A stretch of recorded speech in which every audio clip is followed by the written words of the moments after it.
So this is number 51 on 5.6, doing substitution.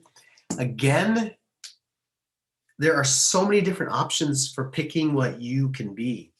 You could pick this to be u. You could pick this whole thing to be u. You could pick that to be u. There's a lot of choices. And after, you just trial and error. Now, to me, it's very obvious what u should be. And a lot of times it's going to be the function inside of another function. And since x cubed plus 1 is in the e to the x function, that's what I'll choose. Kind of similar to the chain rule from chapter 3. So that is the one that's going to work. How do I know that? I'll tell you why I know that. In my head, I take the derivative of that, and I get 3x squared. And there's my x squared, so I know it's going to work. So that's my secret.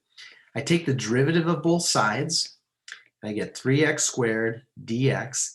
And remember, it's du dx, and then I just multiply it over. So that's where that comes from. And so I'm almost mucho happy because I look at this, I'm like, man, that is so close to that. The only thing that's missing is the 3. So I say to myself, can I put a 3 there? Yes, as long as I don't change anything. So 3 times 1/3 is 1, and I'm allowed to do that. So now I'm ready to go. The 1/3 stays in front. All this stuff in gold becomes du. And all of this is u. I'm almost finished. Here's where people start making mistakes. Very important. This term, this dx right here, it's telling you that my variables are x's. Without even seeing it, there's an implication that these are value of x. Now on this, since I changed it du, there's an implication that these have to be u's. And so if I don't change it, it is wrong, and these are not equal to each other. So I have to change those to u's. Where does that come from? From my u formula right here. I take that formula and I plug in x equals -1 because that's the lower value. So if I put -1 there, I'm going to get u equals -1 cubed plus 1, which is 0. So the bottom is 0. So the -1 turns into 0. Then I'm going to let x equal 2 because that's my top x value. And u will be 2 cubed plus 1, which is 9. So the upper one will be 9. I literally don't write that. That's just kind of what's going on. Now, you have to understand this. This statement is equivalent to this statement. If you put this first one in a calculator, you would get the net area. If you put the second one in a calculator, you would get the net area. They are equivalent. I have now changed this to a new function using u's. For some reason, I think I know why, when we do this, people start doing weird things. I'll explain what they do, but let's finish this. I copy the 1/3. What's the antiderivative e to the u? I am my own grandpa, so that is e to the u from 0 to 9. Now I use the fundamental theorem. I plug in 9 first, and then I plug in 0, and I subtract those. That's fundamental theorem. So I get e to the 9 over 3, and e to the 0. Everyone knows anything to the 0 is 1, so I get -1/3. You could have that answer. Some people would factor the 1/3 out and get e to the 9 minus 1, which is the same answer. And so that is my final answer, but let me warn you about things that people do that are not necessarily wrong, but are kind of wasting some time. Let me see if that's my answer.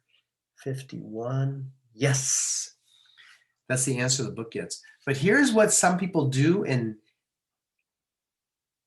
okay, a couple things. Some people never change these. They leave them as -1 and 2. If you did that in FRQ, that's wrong because they're no longer equal. You have to change those. But what some people will do, let me erase all this. And technically, they are making mistakes, but their final answer comes out okay. But some people will do this.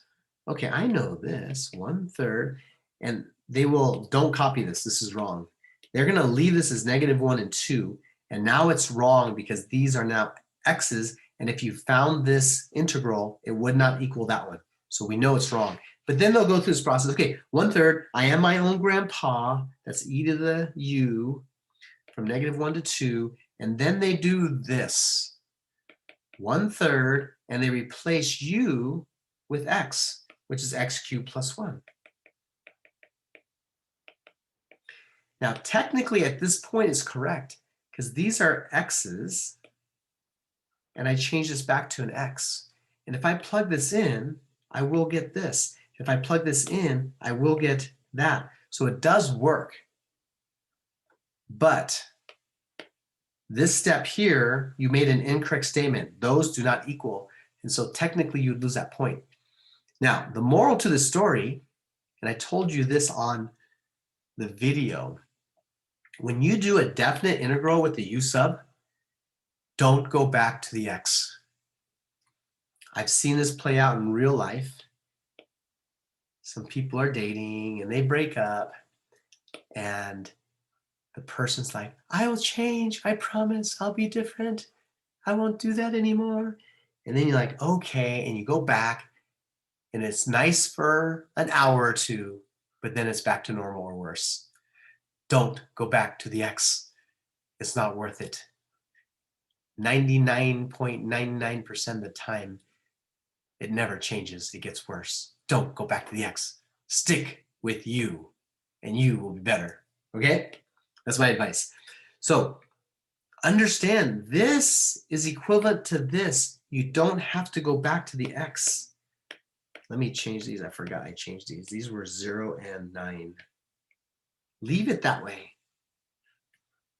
And then I already did this. I'm not going to work it out. So just a warning, just stick with you. You're better off with you. All right, that's it.